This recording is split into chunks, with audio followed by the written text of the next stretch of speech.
What was Drake's first phone? That's what we're answering today. But hold up. Are we talking about the very first phone he ever had or the first phone he had when he started his rap career? I'm guessing it's the latter. If we're talking about that first phone, well, that's simple. But if we're talking about his first phone, it gets a bit more complicated. There are a few different interviews where he mentions a few different phones. But most importantly, it shows how hard he was working at the time. In this 2006 interview with What's Really Good magazine, Drake lists off quite a few devices he was using at the time. First is the iBook, which we just talked about. Then he has a BlackBerry, which was a huge deal back then. It was sort of like the first real smartphone. Of course, people were using other smart devices before this, but the BlackBerry really kicked things into gear. The BlackBerry Pearl specifically was released in September of 2006, right around the time this interview took place. And it was the first device to have a trackpad, so that could have been the one he was rocking. Or maybe he was using an 8800 because that was the first BlackBerry with a touchscreen. You know, back in the day, they came out with a lot of phones. Then there's the i860, which was a feature phone released by Verizon in 2005. This device didn't even have a keyboard. It was a push-to-talk phone. So say you wanted to type the word Apple. Instead of swiping those letters out, you'd have to push the letter A, push the P, push the P, push the L, and then push the E. Man, those were some clunky days. If you don't remember push-to-talk phones, just look up the Nokia 7200. That's the same setup. And it's honestly kind of insane that Drake was rocking this thing. He was a teenager trying to blow up in the rap game, so having a phone like this probably wasn't ideal. But hey, he made it work. And then there's the i930. Now this was a real smartphone. It was released in 2005, and it used Windows Mobile as its operating system. It had a touchscreen keyboard and everything, so this thing was definitely a step up from the 860. And knowing that Drake had this phone along with a BlackBerry means he was definitely staying busy. Now Drake also said that he had a man named Bronco who acts as a human telegram. Obviously that's a joke, but it does highlight how important communication was for Drake. Back then, it wasn't enough to just have one or two devices. You had to have a whole arsenal. Phones weren't smart enough to handle everything back then, so you had to be resourceful, and Drake definitely was that. The crazy part is that these devices came out before the iPhone was even released.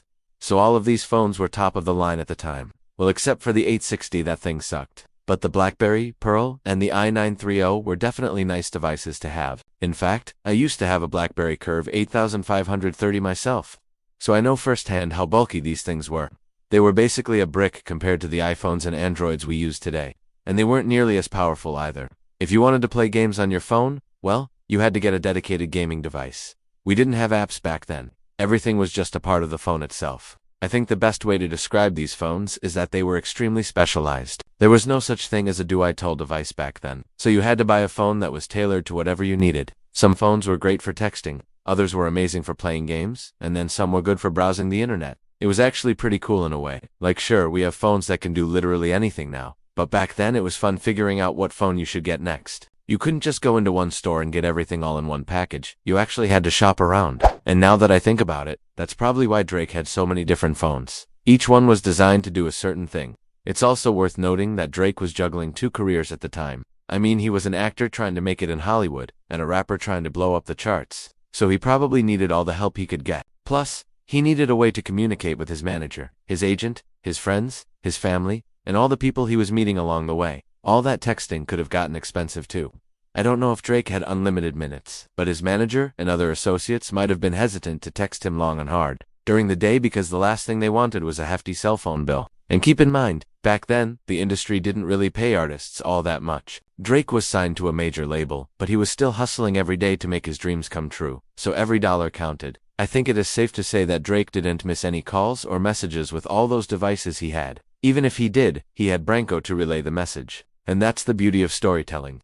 Every story is different, and sometimes they can be funny too. I love learning new things about Drake. Like we already knew that he had humble beginnings, but hearing the specifics really puts it into perspective. We often talk about how Drake was discovered in Toronto, but he didn't blow up until he moved to the US. Drake went to New York City and Los Angeles to try and make his acting career take off. And that's where he met Lil Wayne. Wayne was instantly impressed with Drake's skills.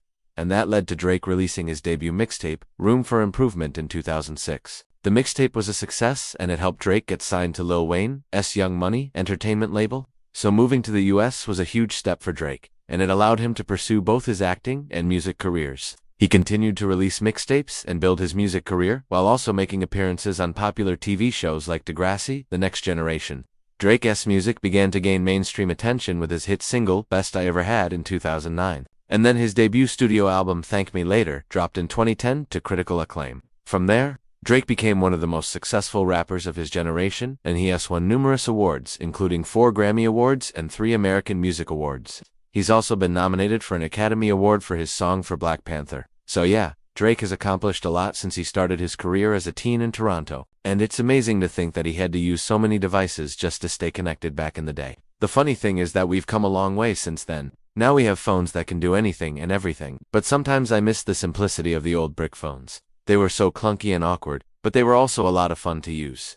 Remember when you had to charge them by plugging them into the wall? Ah, those were the days. Drake's story is a reminder that even the biggest stars have humble beginnings and they have to start somewhere. For Drake, that meant using any device he could get his hands on to stay connected and pursue his dreams. So what was Drake's first phone? Well, it depends on how you define first. If you mean the very first phone he ever used, then who knows what that was. But if you're asking about the first phone he used during his come-up, well, that's a bit easier to answer. But no matter what device he was using, the most important thing was that he was able to stay connected and keep pursuing his dreams. So what's your favorite memory of using an old brick phone? Let me know in the comments below, and thanks for watching. Be sure to check out more stories like this one on our channel.